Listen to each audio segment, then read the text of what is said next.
Amém, queridos. Boa noite para todos. Graça e paz para o seu coração. Curva a sua cabeça um pouquinho. Vamos colocar esse tempo diante de Deus, né? Pai, nós nos alegramos em Ti. Muito obrigado pela sua presença aqui conosco. Obrigado, Senhor, por esse povo lindo. Obrigado, Senhor, porque a sua palavra é que faz toda a diferença nas nossas vidas, e juntos nós queremos dizer sim, amém, para tudo aquilo que o Espírito Santo quer realizar nos nossos corações. Te invocamos neste lugar, que realmente a sua palavra possa prevalecer nos nossos corações, dando direção, reacendendo o propósito do Senhor em cada uma das nossas vidas. Senhor, e levanta-nos realmente como essa geração, a geração daqueles que buscam diligentemente a sua face, Senhor. Obrigado por tudo que o Senhor já tem feito, por aquilo que o Senhor também ainda vai fazer. Como ministro do Evangelho, eu quero abençoar, Senhor, cada vida, cada família que está representada aqui. Em nome de Jesus. Amém. Amém. Glória a Deus. Se você quiser, você pode abrir comigo no Salmo 139, eu gosto muito desse Salmo, e eu gostaria de caminhar contigo aí nessa palavra, vamos andar sobre essas águas, né? Salmo 139, vamos ler aqui do 1 ao 16. Senhor, Tu me sondas e me conheces. Sabes quando me assento e quando me levanto. De longe percebes os meus pensamentos, esquadrinhas o meu andar e o meu deitar, conhece todos os meus caminhos. Antes mesmo que a palavra me chegue à língua, Tu já a conheces inteiramente, Senhor. Tu me cercas por trás e pela frente, pões a Tua mão sobre mim. Tal conhecimento é maravilhoso demais e está além do meu alcance, é tão elevado que não o posso atingir. Para onde poderia eu escapar do Teu Espírito? Para onde poderia fugir da Sua presença? Se eu subir aos céus, lá estás. Se eu fizer a minha cama na sepultura, também lá estás. Se eu subir com as asas da alvorada e morar na extremidade do mar, mesmo ali a Tua mão direita me guiará e me susterá. Mesmo que eu dissesse que as trevas me encobrirão e que a luz se tornará noite ao meu redor, verei que nem as trevas me encobrirão e que a luz se tornará noite ao meu redor. Verei que nem as trevas são escuras para Ti. A noite brilhará como o dia, pois para Ti as trevas e a luz são a mesma coisa. Tu criastes o íntimo do meu ser e me tecestes no ventre de minha mãe. Eu Te louvo porque me fizeste de modo especial e admirável. Tuas obras são maravilhosas. Disso tenho plena certeza. Meus ossos não estavam escondidos de Ti, quando em secreto fui formado e entretecido como nas profundezas da terra.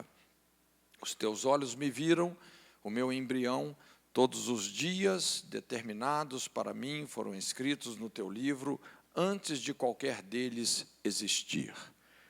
Como são preciosos para mim os Teus pensamentos, ó Deus, como é grande a soma deles. Deixa eu ler aqui com você também, só um versículo que eu gostaria de cruzar com esse texto.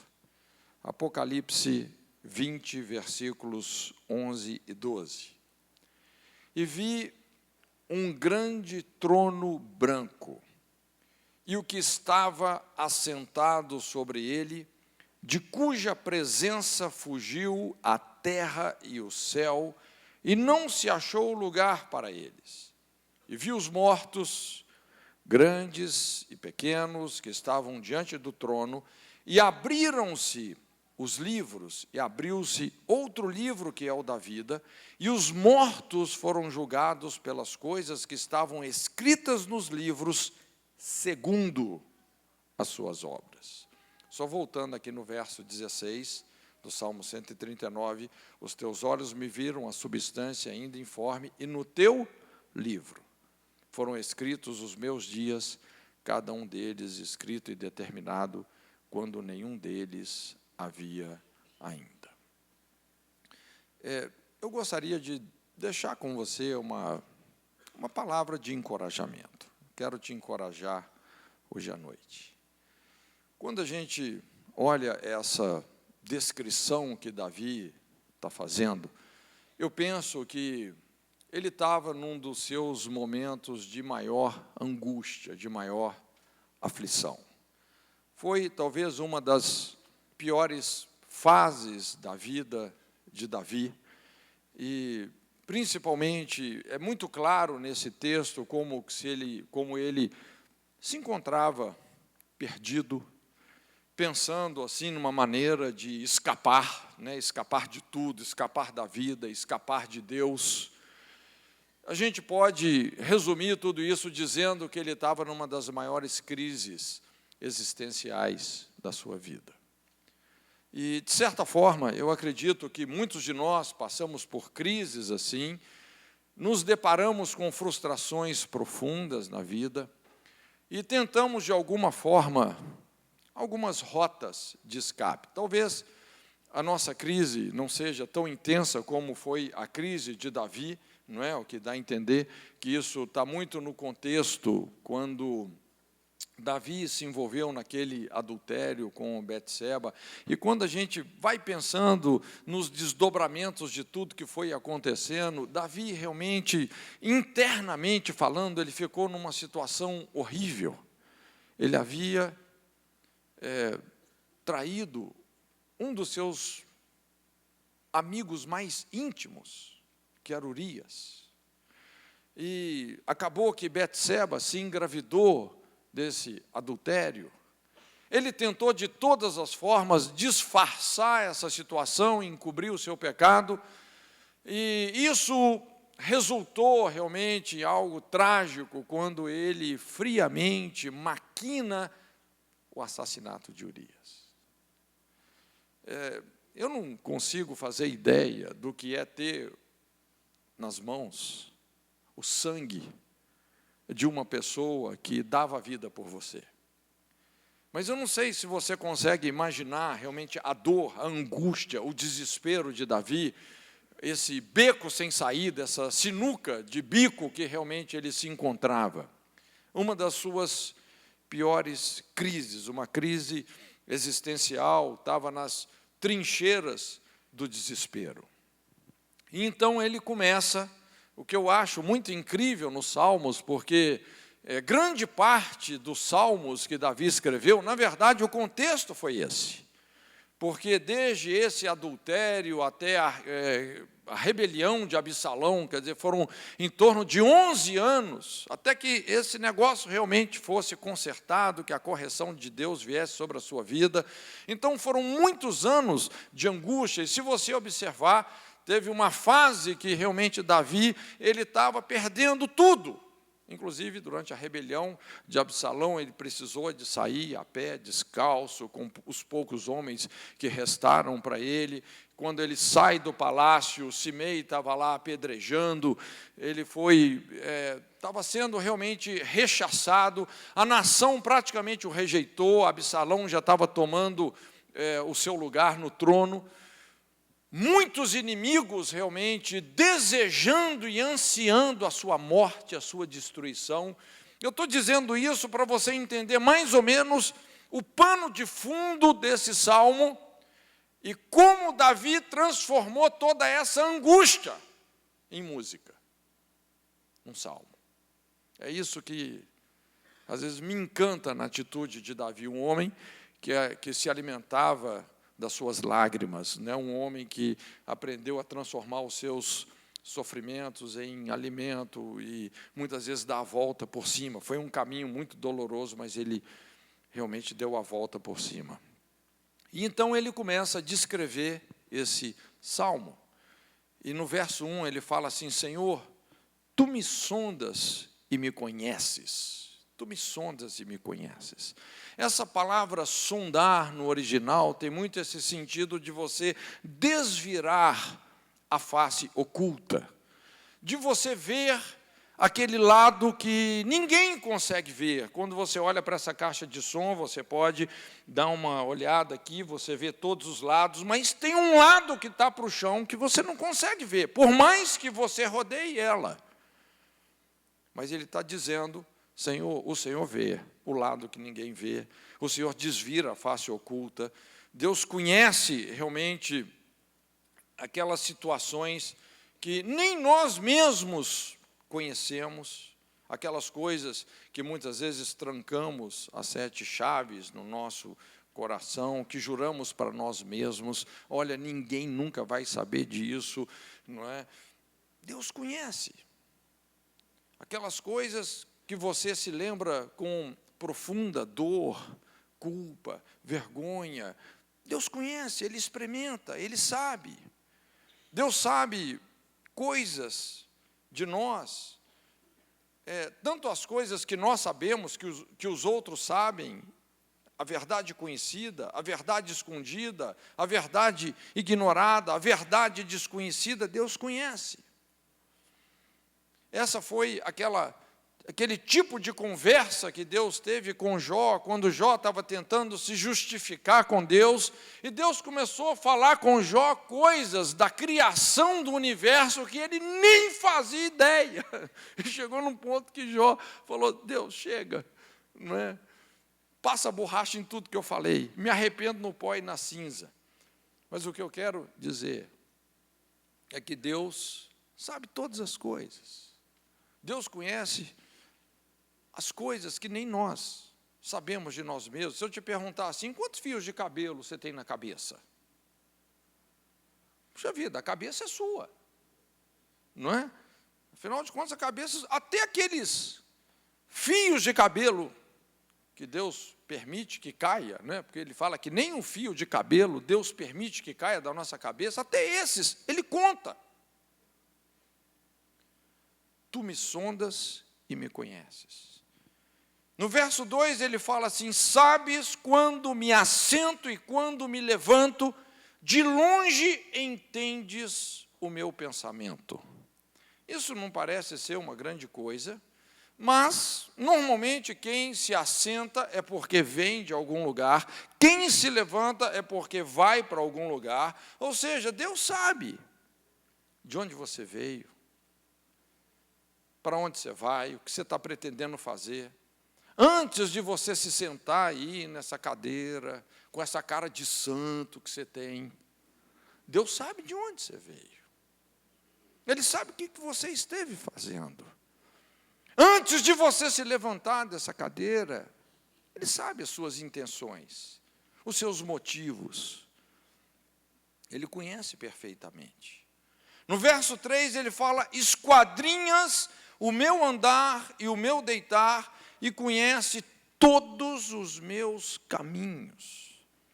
Essa palavra aqui, esquadrinhas, é como se Deus tivesse literalmente um gráfico da nossa vida, do nosso comportamento, uma maneira precisa de medir, de avaliar as nossas ações, as nossas reações. Ele está dizendo: olha, Deus conhece o nosso andar, os nossos esforços, as nossas tentativas para uma vida de realizações. Ele conhece a nossa dor, as nossas frustrações, as decepções que nós temos tido na nossa vida. Ele conhece todo o seu esforço, toda a sua luta, toda a sua paciência. Ele acompanha. Ele sabe da nossa sinceridade, como Ele sabe também das nossas motivações erradas, malignas. Deus conhece o nosso deitar, não só o nosso caminhar, mas Ele conhece o nosso deitar, as nossas preocupações, a nossa insônia espiritual, aquilo que nos impede de descansar tranquilo, aquilo que rouba a nossa paz, cada ansiedade que nos furta essa graciosidade de descansar no leito da fé. Deus conhece. Quando você coloca a sua cabeça no seu travesseiro, e de repente, tudo aquilo que tira o seu sono, que te perturba, Ele conhece. Aquilo que te deixou perplexo, sem saída, Ele sabe. No verso 4, ele fala assim: ainda a palavra não chegou na minha língua, e tu, Senhor, já conheces toda.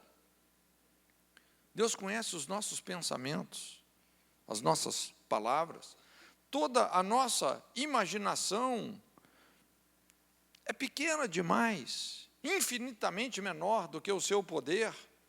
Paulo fala que Deus fará por nós abundantemente mais do que tudo aquilo que nós pedimos ou pensamos, segundo o seu infinito poder que em nós opera. Muitas vezes a gente até pensa que nós estamos pensando grande, que nós estamos imaginando alto, mas é pequeno demais, perto da grandeza de Deus.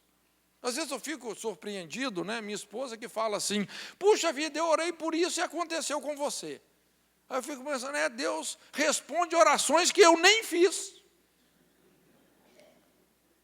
Tem coisas que eu nem pedi para Deus e Deus chega e dá. Esse é o nosso Deus. Tu me cercaste em volta, puseste sobre mim a sua mão. Olha, Deus está decidido em se revelar a nós, trabalhar na nossa alma. Ele é um Deus presente, relacional, amoroso, protetor. Ele está em nossa volta. É interessante como a Bíblia revela Deus. Uma das revelações de Deus é como uma galinha guardando seus pintinhos, não é? Chocando, uma galinha choca. Não sei se você... eu acho isso assim uma figura muito forte. Como Ele sabe nos proteger, nos amadurecer, nos levar àquele ponto de maturidade. E diante de tudo isso, diante desse abrangente conhecimento, Davi, então, no versículo 6, ele fala assim: tal conhecimento é maravilhoso demais para mim, é sobremodo elevado, não posso atingir. Quando Davi, então, ele vai pensando realmente nessa forma tremenda de Deus se relacionar conosco, então ele se vê agora, a sua crise realmente assim lateja, e ele levanta essa questão: para onde me ausentarei do teu espírito? Para onde fugirei da sua face? Davi estava dominado por uma terrível insensatez, ele estava evitando a Deus, ele estava correndo para longe da sua vontade. Talvez toda essa crise que ele estava passando, mas a partir daqui Davi começa a se reorientar, meditando em Deus, ele ministra a sua alma, mas deixando claro que ele estava numa crise profunda, tinha coisas que ele precisava realmente de enfrentar e que seriam muito difíceis. E hoje o que a gente observa é isso, são tantas pessoas em crise com a vontade de Deus. É interessante como a Bíblia revela que a vontade de Deus é boa, perfeita e agradável. Ninguém sabe nos realizar mais do que Deus.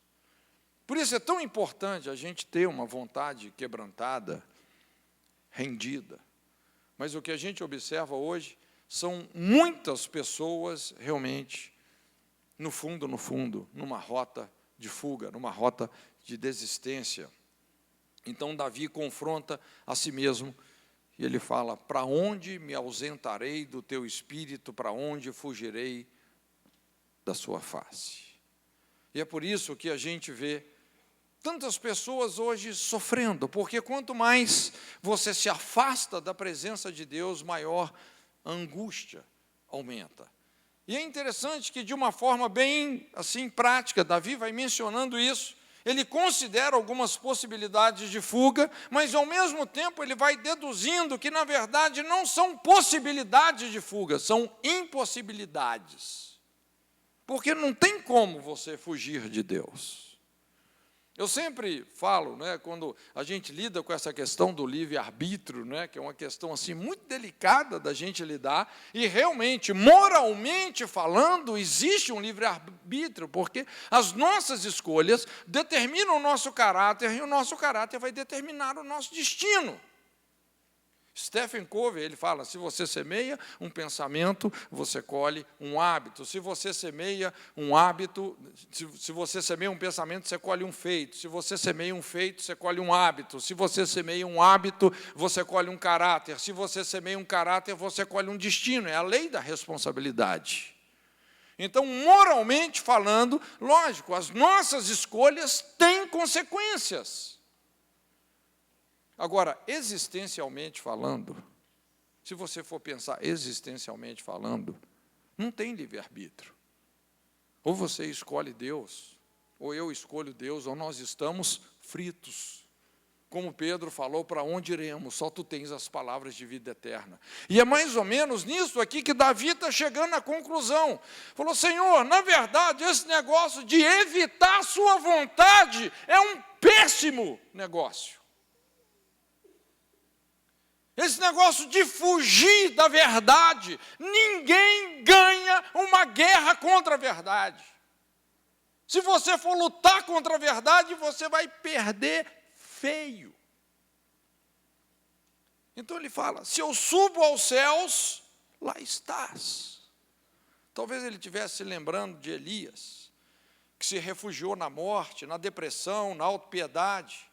Você sabe que para muitos até o céu, o próprio céu é uma fuga, uma alternativa para não enfrentarmos aquilo que Deus deseja que nós enfrentemos. Alguns se refugiam nas realizações, na religiosidade, na razão humana, no sucesso profissional, o nosso céu, o céu que nós criamos para nós. Ele fala, olha, se eu subo aos céus, lá estás. Ele fala, se faço a minha cama no mais profundo do abismo, lá estás também. A Bíblia fala a história de uma pessoa que fez a sua cama no abismo, no inferno. A famosa história do filho pródigo. Se refugiou no prazer do pecado.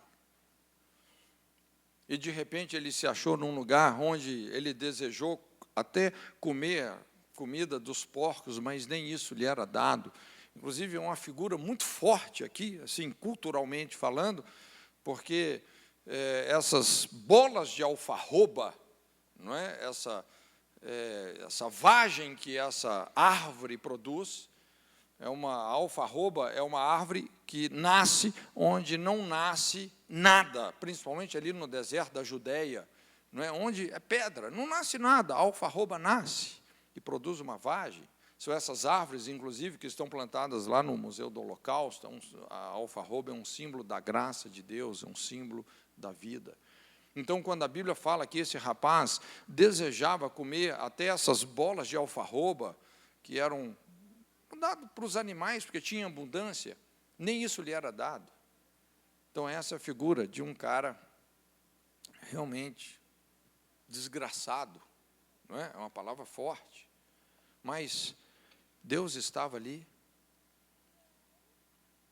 Tanto estava que quando esse jovem caiu em si, de quem que ele se lembrou? De Deus. Se lembrou do seu pai. Se faço a minha cama no mais profundo do abismo, lá estás também. Se tomo as asas da alvorada, me detenho nos confins dos mares, ainda lá haverá de guiar a tua mão, a tua destra me susterá. A gente se lembra de Jonas. Talvez Davi estivesse lembrando aqui de Jonas. É interessante como Jonas fugiu de Deus, fugiu da vontade de Deus. Eu acho que é o cara que fugiu mais rápido de Deus na Bíblia, porque Jonas, capítulo 1, versículos 1 e 2, é o chamado de Deus para Jonas. No versículo 3, fugiu Jonas da face do Senhor. No terceiro versículo do primeiro capítulo, o cara já caiu fora. Na verdade, por que ele fugiu? Porque ele estava se refugiando nos seus ressentimentos. Você sabe que a principal fraqueza do profeta é a amargura, né? O profeta, normalmente, aquela personalidade assim, muito preto no branco, se fere muito facilmente. A amargura desconecta o profeta da compaixão de Deus. E, na verdade, Jonas, ele odiava Nínive. E quando Deus falou para ele ir para Nínive, e realmente advertir aquela cidade, ele sabia que o que Deus queria era perdoar Nínive. E ele não queria que Nínive fosse perdoada. Ele teve mais compaixão de um pé de abóbora do que de um povo que não sabia discernir entre a mão direita e a mão esquerda. Ele queria que Nínive fosse destruída. Mas sabe o que aconteceu com Nínive quando ele proclamou o evangelho lá? A cidade inteira se arrependeu, até os animais jejuaram. Até os animais. Houve um quebrantamento e Deus curou essa cidade. Mas quando ele fugiu, ele foi sepultado no coração dos mares. E Deus estava lá com Jonas no coração dos mares, no ventre daquele peixe. Sim. Tanto é que Deus ouviu a oração de Jonas e o peixe vomitou ele na praia certinha. Eu não te aconselho ir para o seu chamado de peixe. Não é? Talvez você vai chegar com um cheiro assim um pouco desagradável. É melhor você ir de uma outra forma. Ele fala que se eu digo as trevas com efeito me encobrirão, e a luz ao redor de mim se fará noite, até as próprias trevas não te serão escuras. As trevas e a luz são a mesma coisa para ti. Quando a gente olha sobre o pecado de Acã, que se refugiou na mentira, na dissimulação, no mundo de falsas aparências, como que aquilo realmente foi revelado. Resumindo, não dá para fugir de Deus. Por mais que se tente, ninguém consegue ser um ateu de verdade. É interessante isso. Não é? Por mais que a pessoa possa até tentar, o cara tem que ter muito mais fé para não acreditar em Deus do que para acreditar em Deus.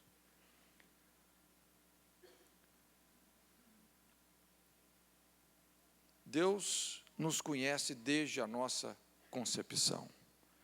Então ele fala assim: pois tu formaste o meu interior, tu me tecestes no seio da minha mãe, graças te dou, visto que por modo assombrosamente maravilhoso me formaste, as tuas obras são admiráveis, e a minha alma o sabe muito bem. Os meus ossos não te foram encobertos, quando no oculto fui formado e entretecido como nas profundezas da terra.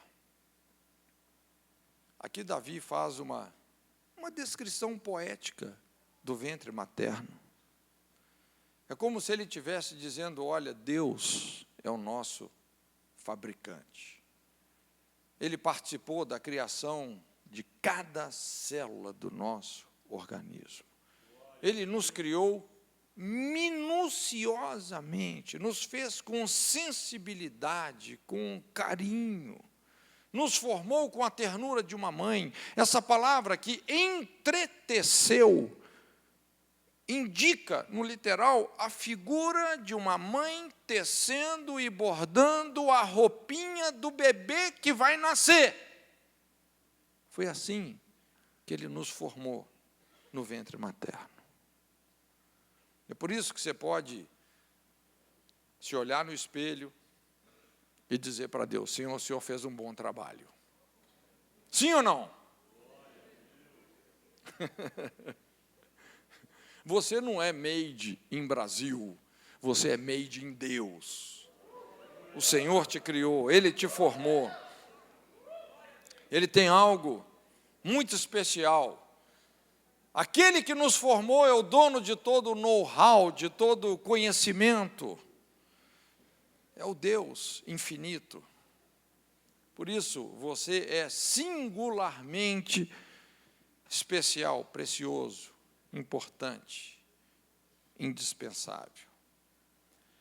Mas o mais importante desse salmo é quando ele chega nesse conceito de um propósito, porque Deus não apenas nos criou como pessoas especiais, mas Ele nos criou com um propósito, um plano todo elaborado para cada um de nós, especificamente falando. E é isso que ele mostra aí no verso 16: os teus olhos me viram a substância ainda informe, e no teu livro foram escritos os meus dias, cada um deles escrito e determinado, quando nenhum deles ainda havia. O que é isso? Isso é o conceito de um plano. Quando você ainda estava lá no útero, a Bíblia mostra claramente que Deus fez um plano. Ele escreveu um livro. No seu livro foram escritos os meus dias, cada um deles escrito, quando nenhum deles ainda havia. Olha, não importa se você ignora isso ou não, se você conhece ou não os planos de Deus, mas o plano existe. Existe um plano. Existe um livro. Existe um livro onde os planos de Deus, que convergem com os talentos que Ele colocou em nós, que converge também com as brechas da nossa geração, esse plano realmente existe. E esse é o ponto máximo desse salmo, você atingir essa sublimidade de conhecer o propósito pessoal de Deus para a sua vida. E Davi está dizendo que, apesar de sermos donos da nossa vida, só Deus conhece o verdadeiro propósito para o qual e pelo qual nós fomos criados, e Ele quer dividir isso conosco. Eu costumo dizer que, biblicamente falando, existem 3 livros para todo ser humano. Lógico, o primeiro livro é a Bíblia, é o nosso manual de construção e funcionamento. Quando você conhece a natureza de Deus, a ordem que Ele estabeleceu, as leis que Ele criou para governar o mundo, então, lógico, a nossa vida passa a ter um significado poderoso. Jesus disse que nós erramos porque não conhecemos nem as Escrituras Sagradas e nem o poder de Deus. Hoje de manhã a gente estava falando um pouco sobre paternidade, e é interessante como Deus estava responsabilizando aquela geração que Ele fez uma aliança, e Ele responsabilizou dizendo: olha, coloco diante de vós a bênção e a maldição, a vida e a morte. Deus está dizendo, existe uma ordem, não é? Existe uma forma de nós funcionarmos. Esse mundo é regido por leis, e quando você discerne essas leis e obedece, você vai viver. Mas a escolha é nossa, não é? Lógico, chega um momento que um pai, ele não tem mais domínio sobre o filho, porque esse filho está crescendo. Então, tudo que ele pode fazer é responsabilizá-lo. Olha, se você escolhe um caminho de honra, você vai ter esse destino. Se você escolhe um caminho de desonra, você vai ter esse destino. Então, é aquela conversa corajosa que muitas vezes um pai tem que ter com um filho, dizendo: olha, meu filho, eu não posso te impedir de você fazer as coisas, nem certas, nem erradas, eu não tenho como controlar mais a sua vida. Então, coloco diante de vós a bênção e a maldição, a vida e a morte. A escolha é nossa.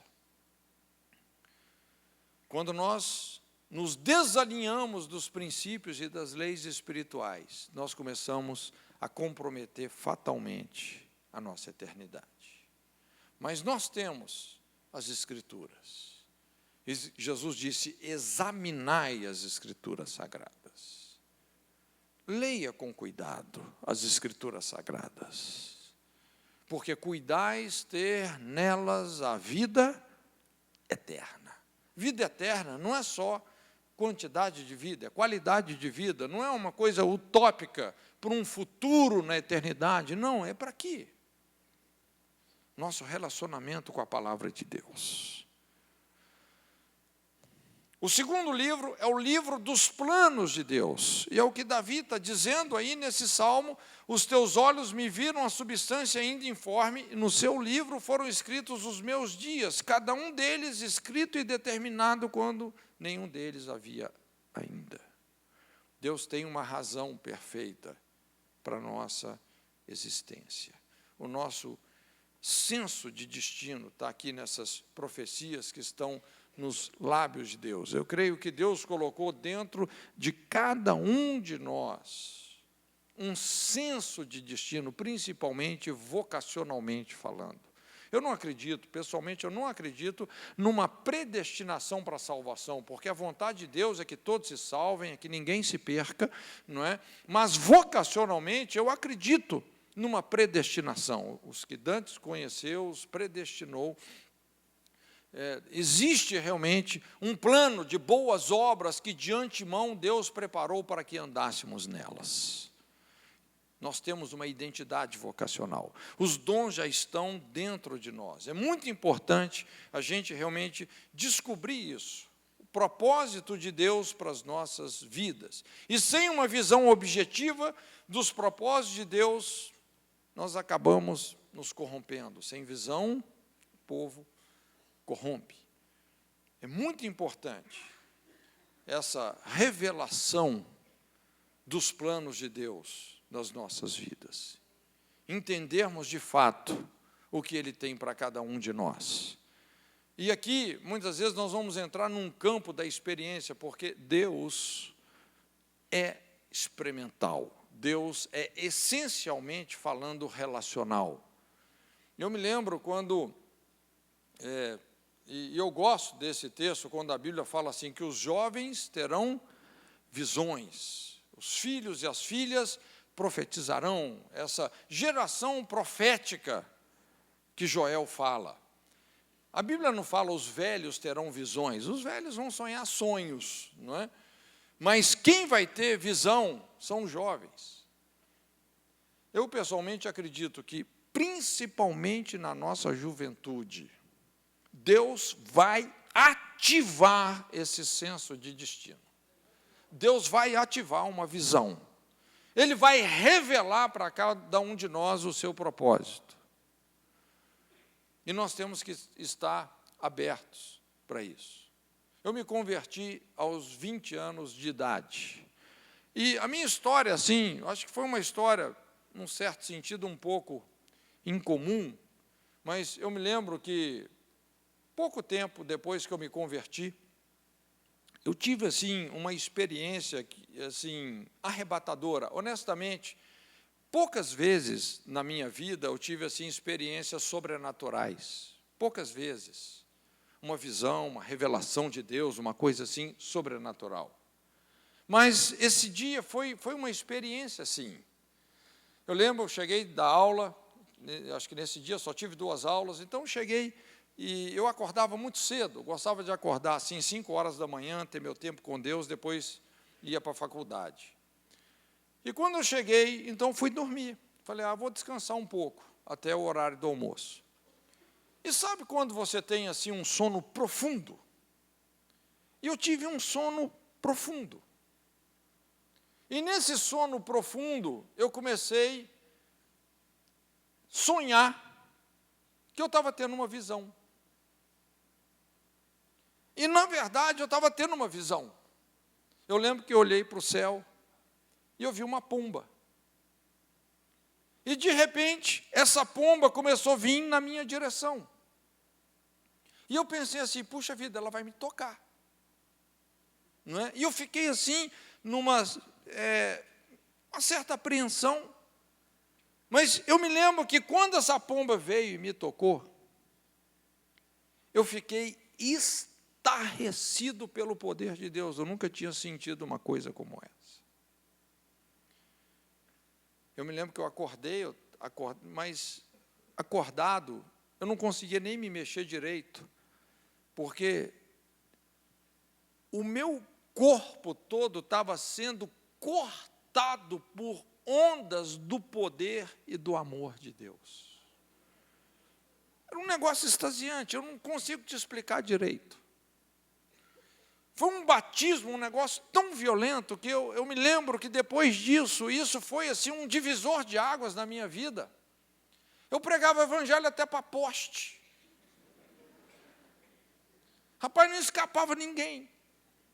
Eu só sabia falar do amor de Deus. Eu não conseguia mais pecar. É impressionante. E eu me lembro que, um tempo depois, eu tive uma outra experiência. Foi também assim uma visão em sonhos.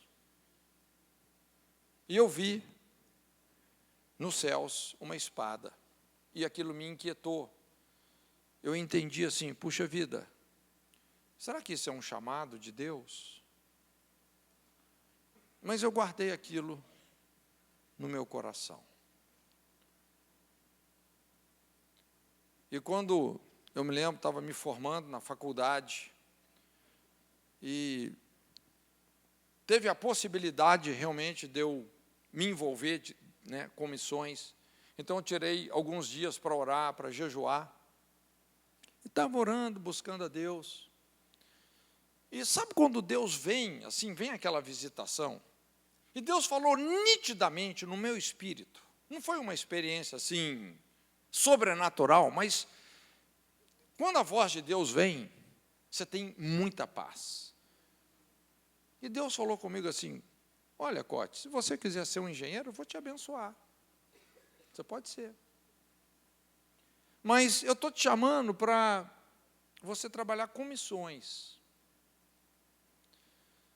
E se você quiser ser um missionário, eu tenho algo muito especial para você. Eu sempre gostei muito de engenharia. E não é que você não possa ser um engenheiro servindo a Deus, lógico, não é? Toda profissão tem um caráter sacerdotal. Não é, biblicamente falando, não tem esse negócio de sagrado e secular em relação à profissão. Toda profissão, quando exercida para a glória de Deus, é sagrada. Mas foi a minha experiência. Deus estava me chamando assim para ter uma dedicação de tempo integral, realmente, só na obra missionária. E, realmente, depois que você faz todo um curso de engenharia e etc., e você fala assim, desistir de tudo, já estava com uma proposta de emprego na época, na Mendes Júnior Internacional e tal. Mas foi a decisão mais fácil que eu já tive que fazer na minha vida, por incrível que pareça. Foi pegar o diploma e pôr na churrasqueira. Foi fácil. Você fala assim, não, deve ter sido difícil você renunciar à sua profissão. Não, foi fácil. E aquilo realmente, assim, lógico, veio um processo, não é? Porque vida missionária tem um percurso aí onde, sei lá, Deus trabalha realmente na nossa vida. Mas aquilo foi um divisor de águas na minha vida, quando eu sabia que Deus estava me chamando para ser um pregador. Os planos de Deus. Eu não sei como Deus tem te revelado isso, mas se você tem o interesse de obedecer, você pode ter certeza que Deus vai falar de uma forma muito inteligível com você. Existe um livro para você. Os desígnios de Deus. Esse livro está escrito. Você pode até ignorá-lo, mas ele está escrito. E a Bíblia fala de um terceiro livro, que é o livro das nossas obras, que é o que está aí em Apocalipse 20, versículos 11 e 12. E vi um grande trono branco, o que estava sentado sobre ele, de cuja presença fugiu a terra e o céu. É difícil a gente até imaginar uma coisa dessa. Imagina nesse dia, esse dia final, um grande trono branco, e a presença de Deus era algo assim tão, sei lá, indescritível, que a Bíblia fala de cuja presença fugiu a terra e o céu.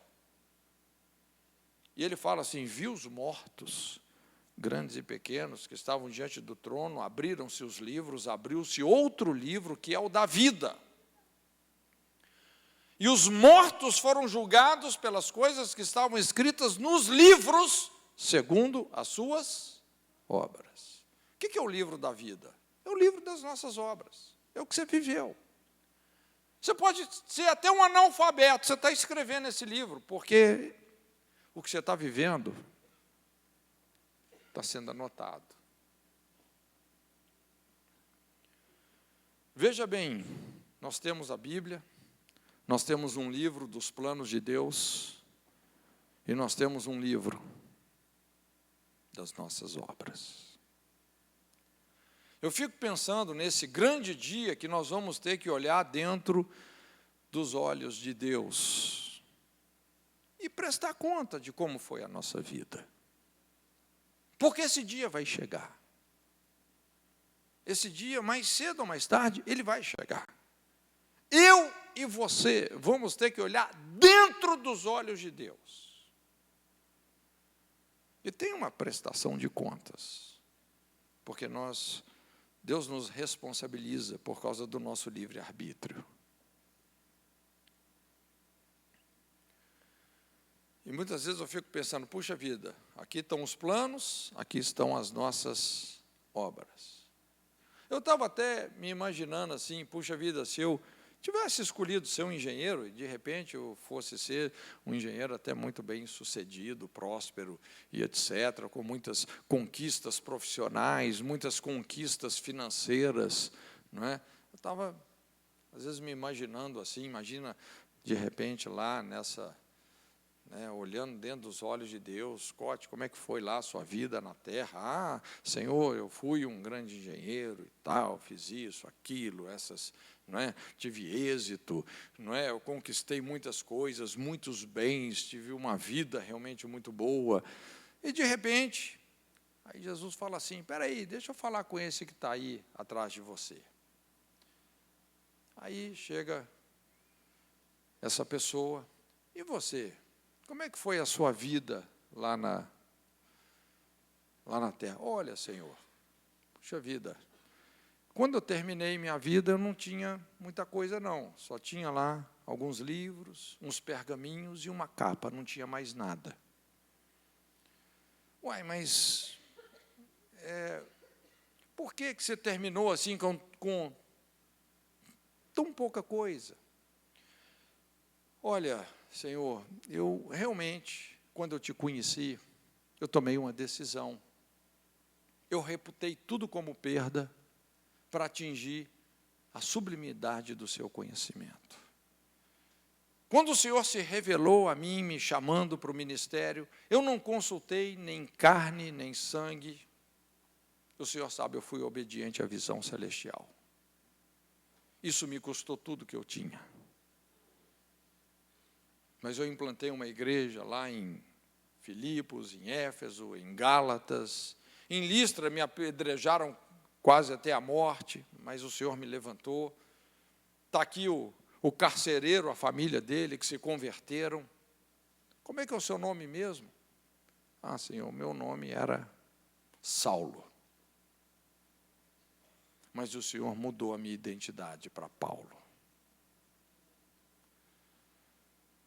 Mas eu posso dizer, olhando nos teus olhos, combati o bom combate, completei a carreira, guardei a fé. Guardei a fé. Eu não sei qual é o propósito que Deus tem para a sua vida, mas eu sei que nós só temos essa única vida. É a nossa oportunidade. Essa é a nossa oportunidade. Nós não vamos ter duas vidas. Nós só temos uma. E ela é como um pingo, pim, na eternidade. Curva a sua cabeça um pouquinho.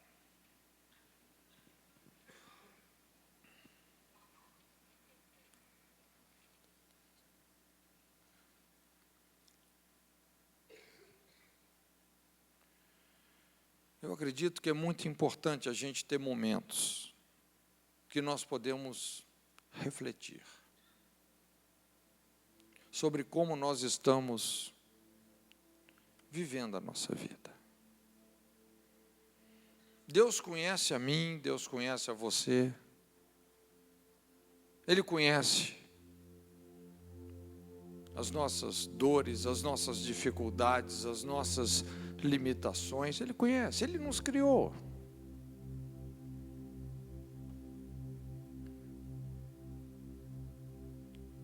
Mas o mais importante é que Ele tem um plano muito especial.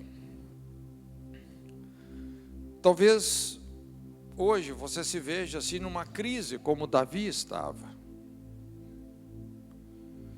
tentando se desconectar da vontade de Deus, tentando fugir da presença de Deus.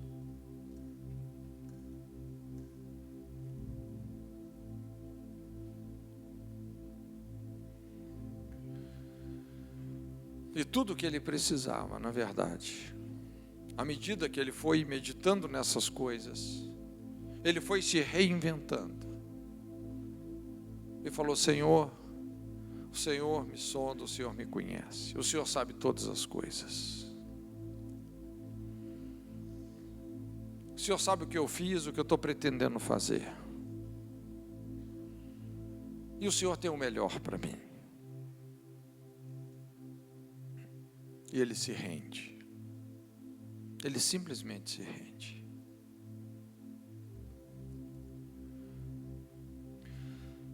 Se nessa noite você deseja se apresentar diante de Deus como uma oferta,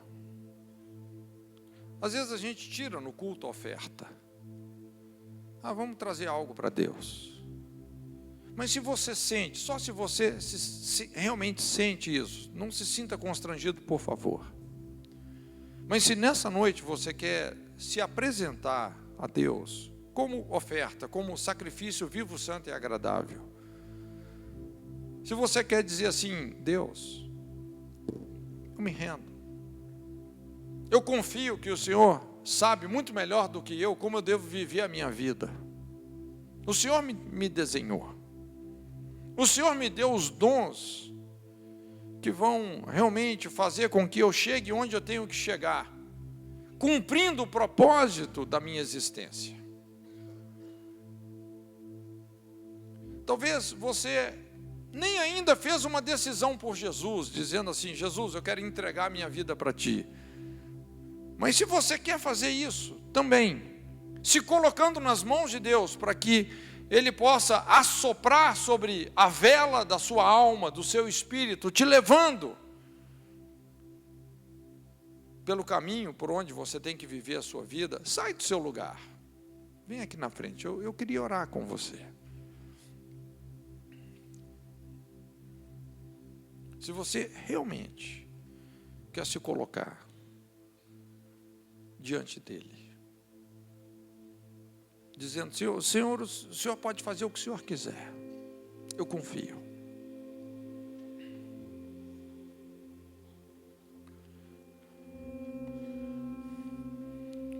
E eu sei que naquele dia, que eu e você vamos olhar nos olhos de Deus, eu já sei o que você vai ouvir: servo bom e fiel.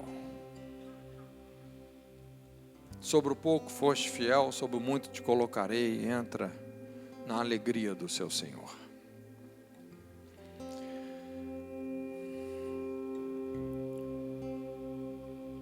Pai, nós nos colocamos nesse altar.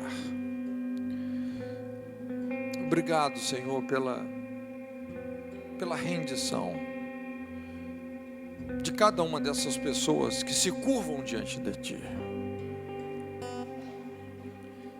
Nós queremos concordar aqui na terra para que seja concordado nos céus.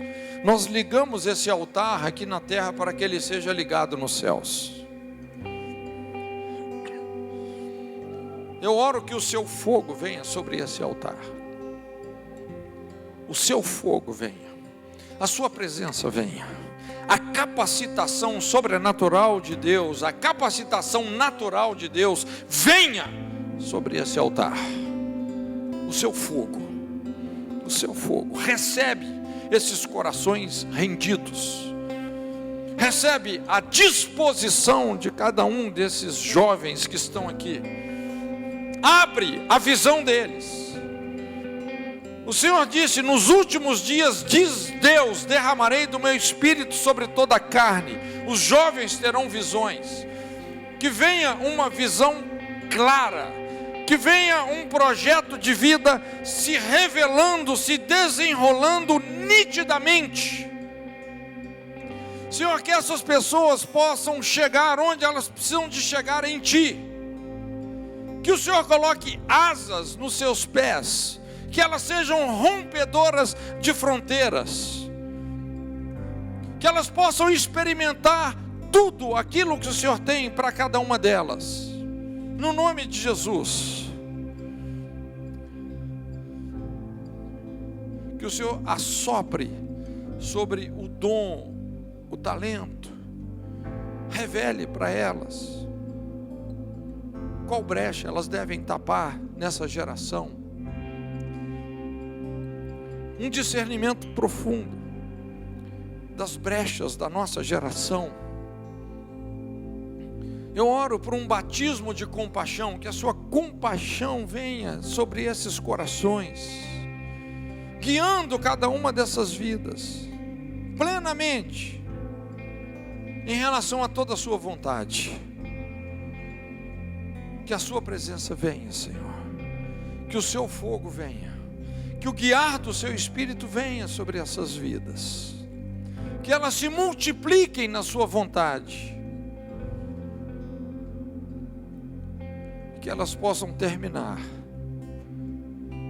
como Paulo disse: combati o bom combate, completei a carreira, guardei a fé. Como Jesus disse: Pai, glorifiquei-te na terra, tendo consumado a obra que me destes a fazer. Nós queremos terminar assim, podendo dizer, olhando para os teus olhos: Senhor, tudo que o Senhor esperava que eu fosse, eu fui. Tudo que o Senhor esperava que eu fizesse, eu fiz. Obrigado, Senhor. Obrigado. Recebe essas vidas. Vamos adorar o Senhor.